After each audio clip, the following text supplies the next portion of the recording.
নমস্কাৰ good morning এটি ষ্টুডিঅ'ত মই ৰশ্মিতা আৰম্ভণিতে এক ব্ৰেকিং নিউজ মৰিগাঁৱৰ ভুৰা গাঁৱৰ শিশু ধৰ্ষণ আৰু হত্যাকাৰী গুলীবিদ্ধ আৰক্ষীৰ গুলীত আহত হৈছে শিশু হত্যাকাৰী সৈয়দ আলী উৰফে পাঠা ঘটনাৰ পুনৰ দৃশ্যায়নৰ সময়ছোৱাতে পলাবলৈ চেষ্টা কৰিছিল অভিযুক্ত আলীয়ে পলাবলৈ চেষ্টা কৰাত আৰক্ষীৰ গুলী চালনা আঁঠুত গুলী লাগি গুৰুতৰভাৱে আহত হৈছে হত্যাকাৰী পাঠা ভুৰা গাঁৱৰ এটি শিশুক ধৰ্ষণ কৰি হত্যা কৰিছিল সৈয়দ আলীয়ে পুনৰবাৰ জনাইছো যে এক মৰ্মান্তিক ঘটনা যি ঘটনা কিছুদিন পূৰ্বে সংঘটিত হৈছিল এগৰাকী কণমানি শিশুক নৃশংসভাৱে হত্যা কৰা হৈছিল তেওঁক অতি মানসিকভাৱে অত্যাচাৰ চলোৱা হৈছিল শাৰীৰিক অত্যাচাৰ চলোৱা হৈছিল আৰু তাৰপিছতেই শিশু ধৰ্ষণৰ হত্যাকাৰী এই গুলীবিদ্ধ হৈছে এগৰাকী ব্যক্তি শিশু হত্যাকাৰী সৈয়দ আলী উৰফে পাঠা ঘটনাৰ পুনৰ দৃশ্যায়নৰ সময়ছোৱাতে পলাবলৈ চেষ্টা কৰিছিল অভিযুক্ত আলীয়ে আৰু পলাবলৈ চেষ্টা কৰাৰ সময়ছোৱাতে আৰক্ষীয়ে গুলী চালনা কৰিছিল আঁঠুত গুলী লাগি গুৰুতৰভাৱে আহত হয় হত্যাকাৰী পাঠা ভুৰা গাঁৱৰ এটি শিশুক ধৰ্ষণ কৰি হত্যা কৰিছিল সৈয়দ আলীয়ে সমগ্ৰ ৰাজ্যতে ঘটনাৰ কঠোৰ নিন্দা কৰা হৈছিল আৰু ইয়াৰ পিছতেই মৰিগাঁৱৰ ভুৰা গাঁৱৰ শিশু ধৰ্ষণ আৰু হত্যাকাৰী সৈয়দ আলী গুলীবিদ্ধ আৰক্ষীৰ গুলীত আহত হৈছে শিশু হত্যাকাৰী সৈয়দ আলী উৰফে পাঠা আৰু ঘটনাৰ পুনৰ দৃশ্যায়নৰ সময়ছোৱাতেই অভিযুক্ত শিশু হত্যাকাৰী সৈয়দ আলীয়ে পলাবলৈ চেষ্টা কৰিছিল আৰু পলাবলৈ চেষ্টা কৰাৰ সময়ছোৱাতেই আৰক্ষীয়ে গুলী চালনা কৰে আৰু সেই সময়ছোৱাতে আঁঠুত গুলী লাগি ইতিমধ্যে গুৰুতৰভাৱে আহত হৈছে হত্যাকাৰীৰ পাঠা ভুৰা গাঁৱৰ এই ঘটনা যি ঘটনা কিছুদিন পূৰ্বে সমগ্ৰ ৰাজ্যকে জোকাৰি গৈছিল এটি শিশুক ধৰ্ষণ কৰি হত্যা কৰিছিল এইটো হত্যাকাৰী সৈয়দ আলীয়ে আৰু ইতিমধ্যেই আমি জনাইছোঁ যে আৰক্ষীয়ে পলাবলৈ চেষ্টা কৰা সৈয়দ আলী উৰফে পাঠাক ইতিমধ্যেই গুলীবিদ্ধ কৰিছে আৰু তাৰপিছতে আঘাতপ্ৰাপ্ত অৱস্থাত বৰ্তমান চিকিৎসাধীন হৈ আছে এইটো হত্যাকাৰী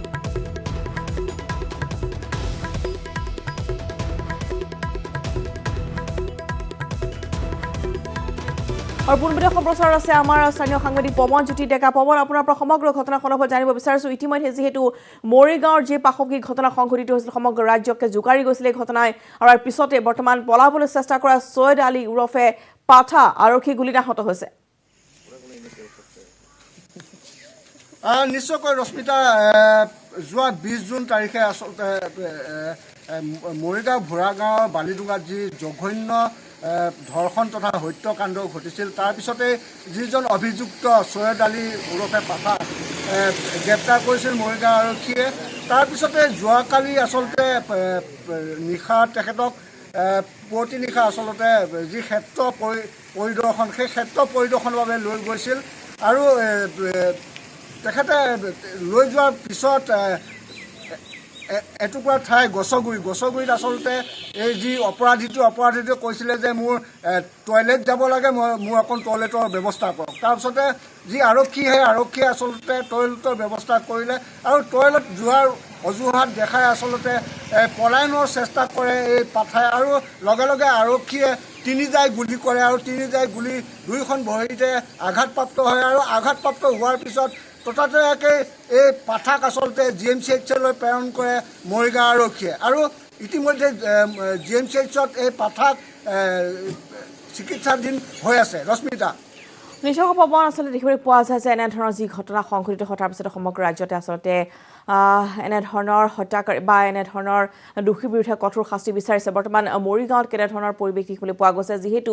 শিশু হত্যাকাৰী সৈয়দ আলী যি এক পাশবিক কাণ্ড সংঘটিত কৰিছে তাৰপিছতে কেনেধৰণৰ শাস্তি হোৱাটো বিচাৰে বৰ্তমান মৰিগাঁওবাসী ৰাইজে কি প্ৰতিক্ৰিয়া দেখিবলৈ পোৱা গৈছে মৰিগাঁৱত নিশ্চয়কৈ ৰশ্মিতা যিদিনা আচলতে এই পাঠাক উৰফে সৈয়দ আলীক গ্ৰেপ্তাৰ কৰিছিল সেইদিনাই আচলতে বিভিন্ন দল সংগঠন আহিছিল মৰিগাঁৱৰ থানাৰ সন্মুখলৈ আৰু তাত প্ৰতিবাদ কৰিছিল আৰু যি ভুৰা গাঁৱৰ থানাৰ সন্মুখলৈকো ৰাইজ ওলাই আহি আচলতে প্ৰতিবাদ কৰিছিল আৰু তেতিয়া আমাক কৈছিল আচলতে এই ধৰণৰ অপৰাধীক উচিত শাস্তি প্ৰদান কৰিব লাগে দৃষ্টান্তমূলক শাস্তি প্ৰদান কৰিব লাগে তাৰপিছতে আচলতে যোৱা নিশা এই যি ঘটনা সংঘটিত হৈছে তাৰ পিছৰ প্ৰতিক্ৰিয়া আচলতে ৰাইজে জনাইছে আচলতে এই যিজন অপৰাধী সেই অপৰাধীজনক দৃষ্টান্তমূলক শাস্তি প্ৰদান কৰিব লাগে আৰু যাতে এনেধৰণৰ অপৰাধ কৰিবলৈ আচলতে যি অপৰাধীসকল ভয় কৰে এনেধৰণৰ প্ৰতিক্ৰিয়া প্ৰকাশ কৰিছে স্থানীয় ৰাইজে ৰশ্মিতা নিশ্চয় ধন্যবাদ জনাইছোঁ আপোনালৈ পৱনজ্যোতি ডেকা আৰু ইতিমধ্যে পৱনে জনাইছে যে মৰিগাঁৱত নিশাৰ ভাগত দেখিবলৈ পোৱা গৈছিল যে সেই দৃশ্যায়ন পুনৰ কৰিবলৈ আৰক্ষীয়ে লৈ আহিছিল হত্যাকাৰী সৈয়দ আলীক আৰু সৈয়দ আলী সেই সময়ছোৱাতে কিছু অজুহাত দেখুৱাই পলাবলৈ চেষ্টা কৰাৰ সময়ছোৱাতে আৰক্ষীৰ গুলীত ইতিমধ্যে আহত হৈছে শিশু হত্যাকাৰী সৈয়দ আলী আৰু দৃষ্টান্তমূলক শাস্তি ইতিমধ্যে মৰিগাঁওবাসী ৰাইজে বিচাৰিছে যেনে পুনৰ এনেধৰণৰ শিশু বা কিশোৰী বা যুৱতী কোনো ধৰণৰ যাতে এনেধৰণৰ ঘটনা সংঘটিত নহয় যি ঘটনাই সমগ্ৰ ৰাজ্য জোকাৰি গৈছিল 20 জুনত সংঘটিত হৈছিল সেই মৰ্মান্তিক ঘটনাটি এটি শিশুক নিষ্ঠুৰভাৱে ধৰ্ষণ কৰা হৈছিল আৰু তাৰ পিছতে হত্যা কৰা হৈছিল আৰু পৰৱৰ্তী সময়ছোৱাত মৰিগাঁওবাসী ৰাইজ ওলাই আহি কঠোৰ শাস্তি বিচাৰিছিল শিশু হত্যাকাৰী সৈয়দ আলীৰ বিৰুদ্ধে আৰু বৰ্তমান দেখিবলৈ পোৱা গৈছে যে পলায়ন কৰিবলৈ চেষ্টা কৰা সৈয়দ আলী আৰক্ষীৰ গুলীত গুলীবিদ্ধ হৈ বৰ্তমান চিকিৎসাধীন হৈ আছে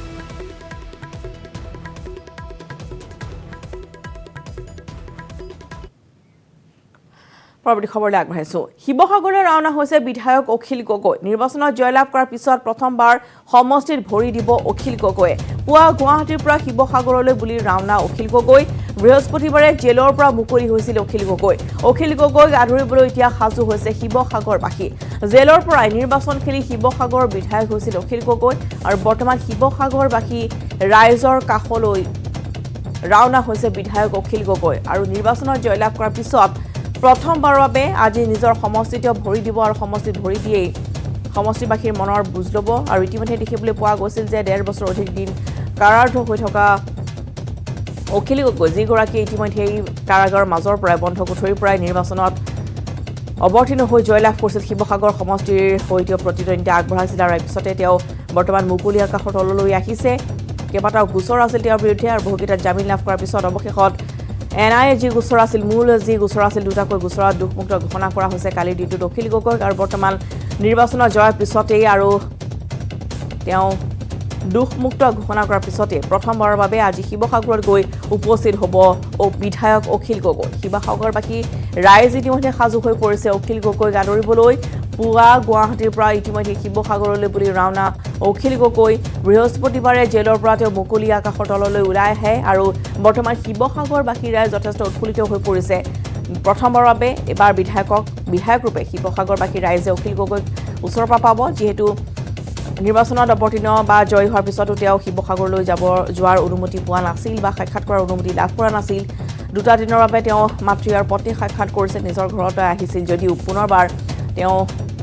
কাৰাগাৰলৈ উভতি যাবলগীয়া হৈছিল কিন্তু বৰ্তমান দেখিবলৈ পোৱা গৈছে যে তেওঁৰ বিৰুদ্ধে যি গোচৰ ৰুজু হৈছিল তাত দুখমুক্ত ঘোষণা কৰাৰ পিছত এনআইএ দুখমুক্ত ঘোষণা কৰাৰ পিছত বৰ্তমান মুকলি আকাশৰ তললৈ বৃহস্পতিবাৰে ওলাই আহিছে অখিল গগৈ বিধায়ক হিচাপে অখিল গগৈ এবাৰ শিৱসাগৰবাসী ৰাইজৰ সন্মুখলৈ যাব আজিৰ দিনটোত জেলৰ পৰাই নিৰ্বাচন খেলিছিল তেওঁ ৰাইজৰ দলৰ হৈ নিৰ্বাচনত অৱতীৰ্ণ হৈছিল শিৱসাগৰ সমষ্টিৰ পৰা আৰু শিৱসাগৰ সমষ্টিবাসী ৰাইজে তেওঁক যথেষ্ট সঁহাৰি আগবঢ়াইছিল যাৰ ফলত তেওঁ অসম বিধানসভাৰ মজিয়ালৈ নিৰ্বাচিত হৈছিল শিৱসাগৰ সমষ্টিৰ পৰা বিধায়ক হিচাপে আৰু আজি শিৱসাগৰলৈ ৰাওনা অখিল গগৈ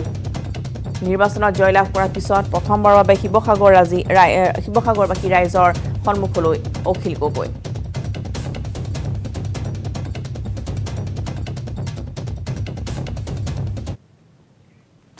আহিছে এক গুৰুত্বপূৰ্ণ খবৰ দৰঙৰ জিলা পৰিবহণ বিষয়া সঞ্জীৱ কৃষ্ণক নিলম্বন পৰিবহণ মন্ত্ৰী চন্দ্ৰমোহন পাটোৱাৰীৰ নিৰ্দেশত কৰা হৈছে নিলম্বন পৰিবহণ বিভাগৰ আয়ুক্ত আদিল খানক তদন্ত কৰি 15 দিনৰ ভিতৰত ঘটনাৰ প্ৰতিবেদন দাখিলৰ নিৰ্দেশ দিয়া হৈছে কৰ্তব্যৰত অৱস্থাত সুৰা সেৱন কৰি চলাইছিল উদ্ভণ্ডালি আৰু সেই ভিডিঅ'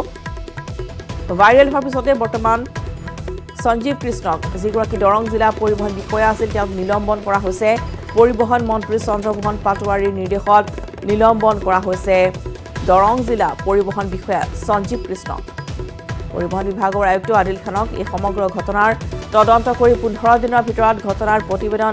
দাখিল কৰিবলৈ নিৰ্দেশ দিয়া হৈছে আৰু কৰ্তব্যৰত অৱস্থাত তেওঁ সুৰা সেৱন কৰি উদ্ভণ্ডালি চলাইছিল আৰু সেই ভিডিঅ' ইতিমধ্যে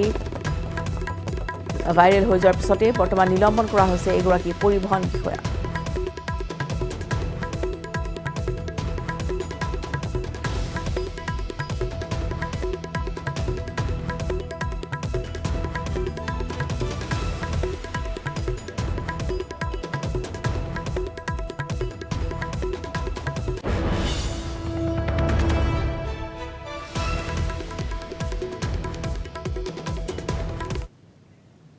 HSLC আৰু HS চূড়ান্ত পৰীক্ষাৰ মূল্যায়নৰ ফৰ্মুলাক লৈ ৰাজ্যজুৰি তীব্ৰ প্ৰতিক্ৰিয়াৰ সৃষ্টি হৈছে। পৰীক্ষাৰ নম্বৰ চাকৰিৰ ক্ষেত্ৰত প্ৰযোজ্য নোহোৱাক লৈ অসন্তুষ্ট হৈ পৰিছে শিক্ষাৰ্থী আৰু অভিভাৱক। কোভিড পৰিস্থিতিৰ বাবে পৰীক্ষা বাতিল কৰি এইদৰে মূল্যায়নৰ নতুন ফৰ্মুলা ঘোষণা কৰিছে শিক্ষা বিভাগে। এই ক্ষেত্ৰত ছাত্ৰ-ছাত্ৰীৰ ভৱিষ্যতক লৈ উদ্বিগ্ন হৈ পৰিছে অভিভাৱকসকল। বিশেষকৈ এই মাৰ্কশ্বিট চাকৰিৰ ক্ষেত্ৰত প্ৰযোজ্য নহয় বুলি ঘোষণাৰ পিছতে এতিয়া তীব্ৰ প্ৰতিক্ৰিয়াৰ সৃষ্টি হৈছে।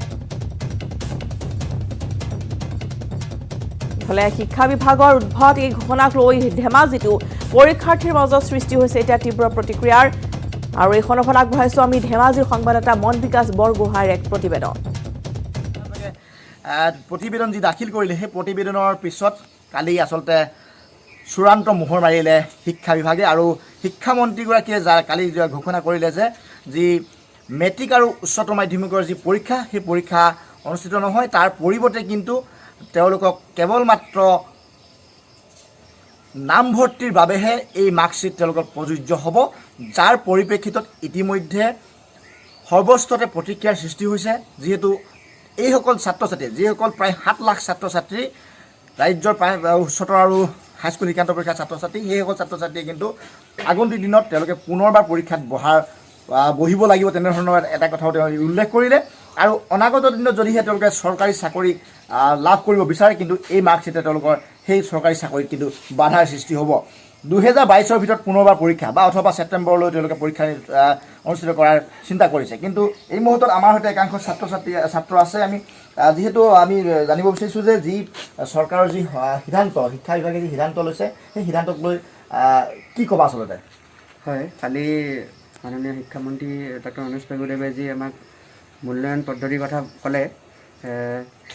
তাক লৈ আমি সম্পূৰ্ণ অৱগত। আৰু এটাই কথা ক'ব বিচাৰিছোঁ, যোনবিলাকে আপোনাৰ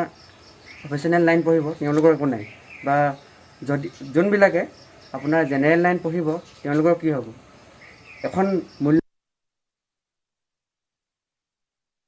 শিক্ষা বিভাগে প্ৰতিবেদন যি দাখিল কৰিলে সেই প্ৰতিবেদনৰ পিছত কালি আচলতে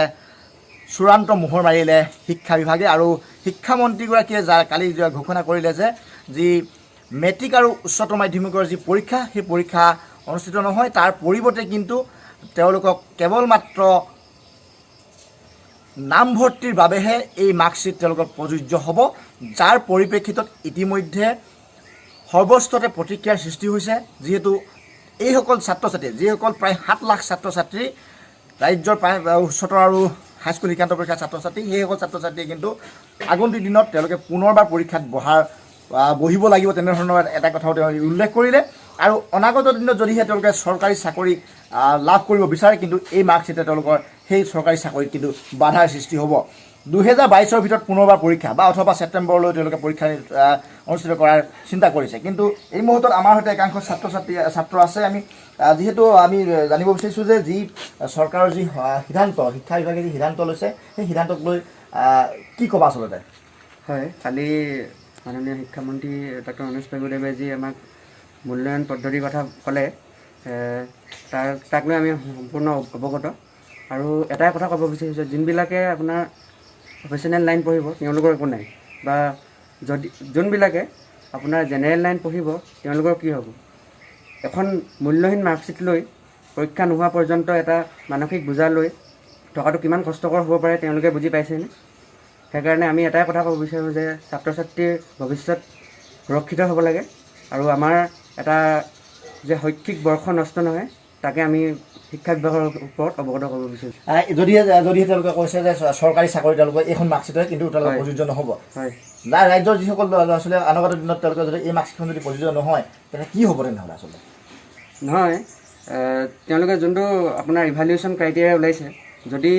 মাৰ্কশ্বিটখন প্ৰযোজ্যই নহয় তেন্তে সেই ইভালুৱেশ্যনটো কৰাই অনুচিত, কৰিব নালাগিছিলে, বেলেগ পদ্ধতিৰে আমাক আগুৱাই নিব লাগিছিলে। আমি আন এগৰাকী ছাত্ৰৰ কাষত যাব বিচাৰিম। এতিয়া যিটো তেওঁলোকে পুনৰবাৰ পৰীক্ষা পতাৰ কথা কৈছে, যদিহে এইবাৰ যদি তোমালোকক একাদশ শ্ৰেণী তোমালোকে নামভৰ্তি কৰা অথবা ছেপ্টেম্বৰ মাহত নতুবা অহাবাৰ 2022ত কোনো পৰীক্ষা দিব লাগিব, দুটাকৈ পৰীক্ষা তোমালোকে অৱতীৰ্ণ হ'ব লাগিব, যদিহে তোমালোকে অনাগত দিনত চৰকাৰী চাকৰি লাভ কৰিব বিচৰা। কি হ'ব আচলতে এইটো কথাটো হয় এতিয়া আমি যেতিয়া ফাৰ্ষ্ট ছেমিষ্টাৰ পঢ়িম তেতিয়াতো আমাৰ এক্সামৰ বাবে আমি পঢ়িব লাগিব গতিকে সেইটো সময়ত আমি HSLC দিবলৈ পঢ়িম নে বা ফাৰ্ষ্ট ইয়াৰ এক্সাম দিবলৈ পঢ়িম সেইটো কথা সিহঁতি যাতে আমাক ভালকৈ এটা ডিচিশ্যন দিয়ে যে এনেকুৱা তেনেকুৱা কৰিলে তোমালোকে পৰীক্ষা দিব পাৰিবা গতিকে সেনেকুৱা ডিচিশ্যন দিলে আমাৰ যাতে ভাল হ'ব সেইটো কথা মই ক'ব বিচাৰিছোঁ হয় এই দুজন ছাত্ৰ ইতিমধ্যে তেওঁলোকৰ প্ৰতিক্ৰিয়া ব্যক্ত কৰিছে যে যি মূল্যাংকনৰ যি ব্যৱস্থা ৰাজ্যৰ শিক্ষা বিভাগে যি মূল্যাংকনৰ ব্যৱস্থা গ্ৰহণ কৰিছে সেই মূল্যাংকনৰ ব্যৱস্থাক লৈ তেওঁলোকে সন্তুষ্ট নহয় আৰু হাইস্কুল আৰু উচ্চতৰ মাধ্যমিক চূড়ান্ত পৰীক্ষাৰ ফলাফলৰ মূল্যায়নৰ বাবে কি ফৰ্মুলা ৰূপায়ণ কৰা হৈছে চাওঁ হওক আমাৰ এই প্ৰতিবেদন হাইস্কুল আৰু উচ্চতৰ মাধ্যমিকৰ চূড়ান্ত পৰীক্ষাৰ ফলাফলৰ বাবে মূল্যায়নৰ ফৰ্মুলা ঘোষণা সংবাদমেল পাতি শিক্ষামন্ত্ৰীয়ে ঘোষণা কৰিলে মূল্যায়নৰ ফৰ্মুলা শিক্ষামন্ত্ৰীয়ে ঘোষণা কৰা ফৰ্মুলা অনুসৰি হাইস্কুল আৰু হাই মাদ্ৰাছাৰ মূল্যায়নৰ বাবে লোৱা হৈছে 40:40:20 পদ্ধতি 40% নম্বৰ বছৰেকীয়া পৰীক্ষাৰ পৰা পাব 40% দশম শ্ৰেণীৰ টেষ্ট পৰীক্ষাৰ পৰা পাব আৰু 20% নম্বৰ বিদ্যালয়ে দিব লাগিব দশম শ্ৰেণীৰ তথ্য নথকা বিদ্যালয়ৰ নৱম শ্ৰেণীৰ পৰা পাব 70% নম্বৰ 30% নম্বৰ দিব বিদ্যালয় কৰ্তৃপক্ষই বিশেষভাৱে সক্ষম ছাত্ৰ ছাত্ৰীৰ সিদ্ধান্ত ল'ব বিদ্যালয়সমূহে আমি ৰেকৰ্ড বেছড ইভালুৱেশ্যন এটাই কৰিব বিচাৰিছোঁ আৰু ৰেকৰ্ড আমাৰ যি এভেইলেবল আছে আমাৰ মেট্ৰিকৰ ক্ষেত্ৰত ক্লাছ 9ৰ ৰেকৰ্ড প্ৰায় 100% আমাৰ এভেইলেবল আছে প্ৰত্যেকটো ছাবজেক্টতে এজন ছাত্ৰই ক্লাছ 9ত যিখিনি নম্বৰ পাইছিলে তাৰ 40% আহিলে ক্লাছ 10ত প্ৰত্যেক ছাবজেক্টৰ যিখিনি নম্বৰ পাইছিলে তাৰ 40% আহিলে বাকি 20% আমি স্কুলবিলাকক কৈছোঁ যে তেওঁলোকৰ এটেণ্ডেঞ্চ আৰু অন্যান্য এছাইনমেণ্ট ইত্যাদি কিছুমান পেৰামিটাৰ্ছ দিয়া হৈছে সেইবিলাকৰ ওপৰত ভিত্তি কৰি মূল্যায়ন কৰিব পাৰোঁ আৰু ছেকেণ্ড ফৰ্মুলাটো হৈছে কি যিবোৰ স্কুলত 10ৰ ডাটা সম্পূৰ্ণৰূপে নাছিলে তেতিয়া 9ৰ যিখিনি নম্বৰ পাইছিলে প্ৰত্যেকটো ছাবজেক্টতে তাৰে 70% আহিব আৰু বাকি 30% আমি স্কুলৰ টিচাৰক কৈছোঁ যিবোৰ ল'ৰা ছোৱালী আছিলে ফিজিকেলি চেলেঞ্জড আছিলে তেওঁলোকৰ ক্ষেত্ৰত এটা ফ্লেক্সিবল এটা লোৱা হৈছে আৰু নম্বৰবিলাক স্কুলকে দিয়া হৈছে কৰিবৰ কাৰণে আনহাতে HS চূড়ান্ত পৰীক্ষাৰ 3টা শাখাৰ বাবে প্ৰেক্টিকেল পৰীক্ষা থকা আৰু নথকা বিষয়ক লৈ পৃথককৈ মূল্যাংকন পদ্ধতি নিৰ্ণয় কৰা হৈছে সেই অনুসৰি বিজ্ঞান আৰু কলা শাখাৰ প্ৰেক্টিকেল পৰীক্ষা থকা সকলৰ বাবে HSLC বা সমান্তৰাল অন্য পৰীক্ষাত সৰ্বোচ্চ নম্বৰ লাভ কৰা 3 বিষয়ৰ পৰা 50 নম্বৰ লোৱা হ'ব 30 নম্বৰ লোৱা হ'ব শিক্ষানুষ্ঠানটোৱে পতা প্ৰেক্টিকেল পৰীক্ষাৰ পৰা 10 নম্বৰ লোৱা হ'ব শ্ৰেণী পৰীক্ষা ইউনিট টেষ্ট বছৰেকীয়া পৰীক্ষা এছাইনমেণ্ট প্ৰজেক্ট ৱৰ্ক আদিৰ পৰা আনহাতে 10 নম্বৰ আহিব 90% পোৱা নম্বৰৰ পৰা প্ৰেক্টিকেল পৰীক্ষা নথকা কলা আৰু বাণিজ্য শাখাৰ বাবে HSLC বা সমান্তৰালভাৱে অন্য পৰীক্ষাত সৰ্বোচ্চ নম্বৰ লাভ কৰা 3 বিষয়ৰ পৰা 50 নম্বৰ লোৱা হ'ব 40 নম্বৰ লোৱা হ'ব শ্ৰেণী পৰীক্ষা ইউনিট টেষ্ট বছৰেকীয়া পৰীক্ষা এছাইনমেণ্ট প্ৰজেক্ট ৱৰ্ক আদিৰ পৰা আনহাতে 10 নম্বৰ আহিব 90% পোৱা নম্বৰৰ পৰা আনহাতে ভকেশ্যনেল শাখাৰ বাবে HSLC বা সমান্তৰাল অন্য পৰীক্ষাত সৰ্বোচ্চ নম্বৰ লাভ কৰা 3 বিষয়ৰ পৰা 50 নম্বৰ লোৱা হ'ব 40% শিক্ষানুষ্ঠানটোৱে পতা প্ৰেক্টিকেল পৰীক্ষাৰ পৰা লোৱা হ'ব আনহাতে 10 নম্বৰ আহিব 90% পোৱা নম্বৰৰ পৰা বেটাৰমেণ্ট বা দ্বিতীয়বাৰৰ বাবে পৰীক্ষাত অৱতীৰ্ণ হোৱা সকলৰ বাবেও এই মূল্যাংকন পদ্ধতিত আছে পৃথক ব্যৱস্থা কোনো ছাত্ৰ ছাত্ৰী এই ইভালুৱেশ্যন প্ৰক্ৰিয়াত যদি সন্তুষ্ট নহয় তেওঁলোকে পৰীক্ষা দিব পাৰিব আৰু সেই পৰীক্ষা আমাৰ সেৱা আৰু কাউন্সিলে পৰীক্ষা অনুষ্ঠিত কৰিব আমি কৈছোঁ 15 ছেপ্টেম্বৰৰ ভিতৰত আমি পৰীক্ষা অনুষ্ঠিত কৰিবৰ কাৰণে চেষ্টা কৰিম যদি 15 ছেপ্টেম্বৰৰ ভিতৰত পৰীক্ষা অনুষ্ঠিত কৰাৰ কাৰণে এটা সুস্থিৰ পৰিস্থিতি নহয় তেনেহ'লে তাৰ পাছত পৰীক্ষা অনুষ্ঠিত হ'ব দৰকাৰ হ'লে 2022 চনত হ'লেও পৰীক্ষা অনুষ্ঠিত হ'ব এই পৰীক্ষাত যিটো নম্বৰ পালে সেইটো অসম চৰকাৰে এডুকেশ্যন ডিপাৰ্টমেণ্টে টেট পৰীক্ষাৰ ক্ষেত্ৰত বা তেনেকুৱা ধৰণৰ অন্য পৰীক্ষা য'ত নম্বৰটোৰ ওপৰত বেছ কৰিয়ে চাকৰিটো হ'ব তাৰ কাৰণে এই পৰীক্ষাৰ ফলাফলটো প্ৰযোজ্য নহ'ব আমিতো স্পেচিয়েল পৰীক্ষা আমি পাতিমেই সেই পৰিস্থিতিত দুটা পৰিস্থিতিত সেই পৰীক্ষাত ছাত্ৰ ছাত্ৰীসকলে বহিব পাৰিব এটা হ'ল ইম্প্ৰুভমেণ্ট বা বেটাৰমেণ্টৰ কাৰণে যে এইটো মাৰ্কিঙত মই সন্তুষ্ট নহ'লোঁ গতিকে মোক বেটাৰমেণ্টৰ কাৰণে এটা স্কোপ দিব লাগে বেটাৰমেণ্টৰ স্কোপটো পাব 2 নম্বৰ টেট শিক্ষককে ধৰি অসম চৰকাৰৰ অন্যান্য চাকৰি যি চাকৰিত মেট্ৰিক আৰু হায়াৰ ছেকেণ্ডেৰী নম্বৰটো গণনা হয় সেই পৰীক্ষাৰ কাৰণে সেই সমূহ পৰীক্ষাৰ্থীৰ কাৰণে আমাৰ স্পেচিয়েল টেট পৰীক্ষা হ'ব, পৰীক্ষাত তেওঁলোক বহিব লাগিব। সংবাদমেলত শিক্ষামন্ত্ৰী ডাক্তৰ ৰণোজ পেগুৰ লগতে মূল্যায়ন কমিটি দুখনৰ অধ্যক্ষ ডক্টৰ দীপক কুমাৰ শৰ্মা আৰু ডক্টৰ অলক বুঢ়াগোহাঁই সেবাৰ অধ্যক্ষ ৰমেশ চন্দ্ৰ জৈনো উপস্থিত আছিল।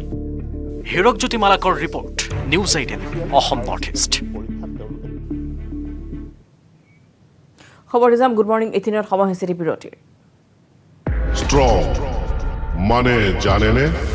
মাইথন স্ট্ৰং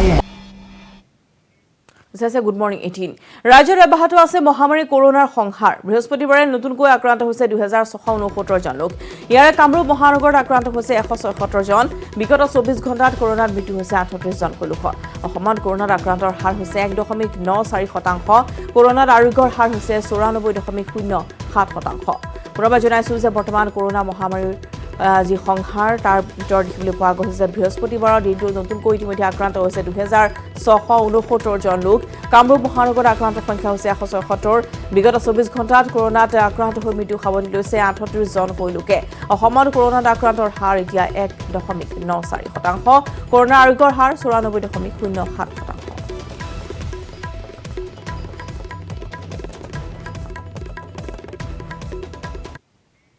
আৰু এতিয়া বিপৰ্যয়ৰ দিশে গতি কৰিছে যোৰহাট চিকিৎসা মহাবিদ্যালয় চিকিৎসালয়ৰ এটা অতি গুৰুত্বপূৰ্ণ বিভাগে। অচিৰে চিকিৎসকৰ অভাৱত বন্ধ হৈ পৰিব পাৰে JMCHৰ নিউৰোচাৰ্জাৰী বিভাগ। নিউৰোচাৰ্জাৰী বিভাগৰ সহকাৰী অধ্যাপক ডক্টৰ অমৃত কুমাৰ শইকীয়াই পদত্যাগ পত্ৰ দিছে JMCH কৰ্তৃপক্ষক। কিছুদিন পূৰ্বে বিভাগটোৰ আন এজন সহকাৰী অধ্যাপক ডক্টৰ সত্যজিৎ ৰাভাইও পদত্যাগ কৰিছিল চাকৰিৰ পৰা। JMCHৰ নিউৰোচাৰ্জাৰী বিভাগটো দুইজনেই চিকিৎসক আছিল। যোৰহাটৰ সমীপৱৰ্তী এক বৃহৎ অঞ্চলৰ লোক উপকৃত হৈছিল এই বিভাগটোৰ পৰা, কিন্তু বৰ্তমান দেখিবলৈ পোৱা গৈছে যে এই বিভাগটোৰ দুইগৰাকী যি চিকিৎসক আছে দুয়োগৰাকী ইতিমধ্যেই পদত্যাগ কৰিছে আৰু বৰ্তমান বিপৰ্যয়ৰ দিশে গতি কৰিছে যোৰহাট চিকিৎসা মহাবিদ্যালয়ৰ এই গুৰুত্বপূৰ্ণ বিভাগটোৱে। অচিৰে চিকিৎসকৰ অভাৱত হয়তো বন্ধ হৈ পৰিব পাৰে JMCHৰ নিউৰোচাৰ্জাৰী বিভাগ।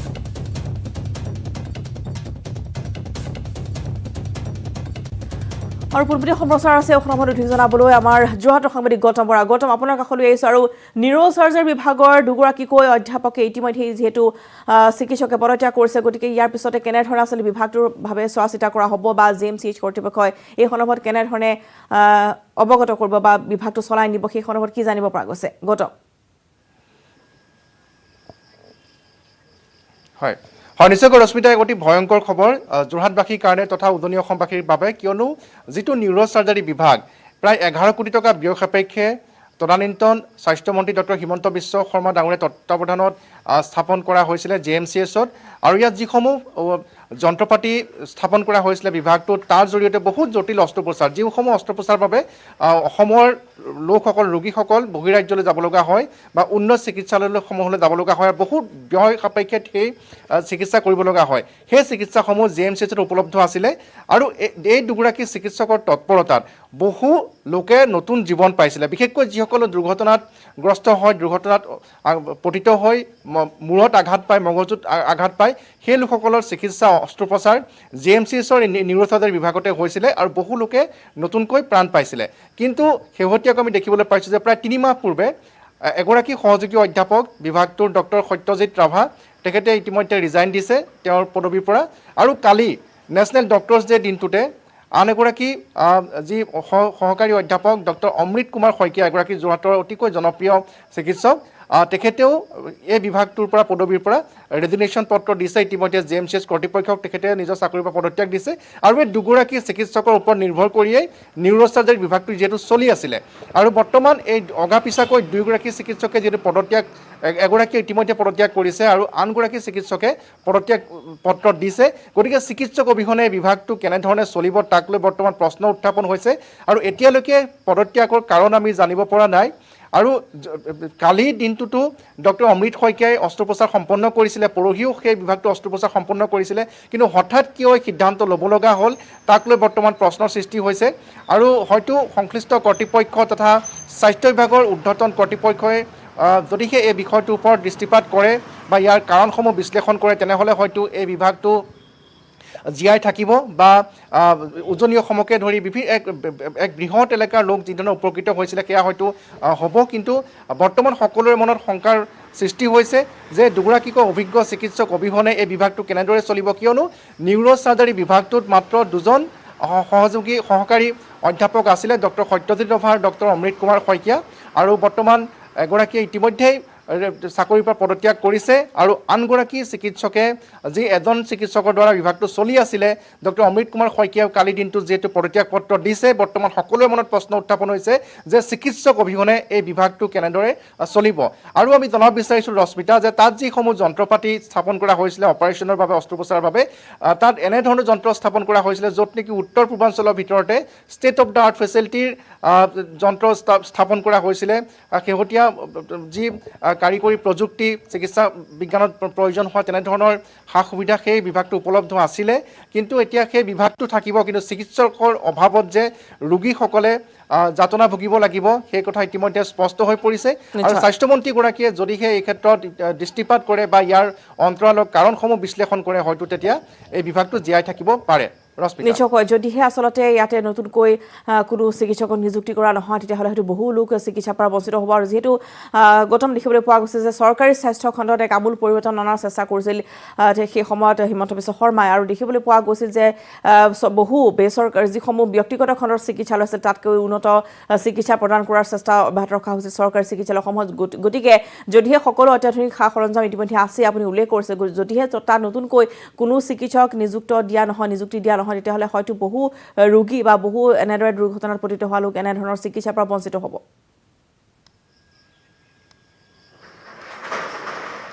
হয় নিশ্চয়কৈ ৰশ্মিতা আপুনি যদি লক্ষ্য কৰে যে JMCHত শেহতীয়াকৈ যিকেইটা এনেধৰণৰ গুৰুত্বপূৰ্ণ বিভাগ স্থাপন কৰা হৈছে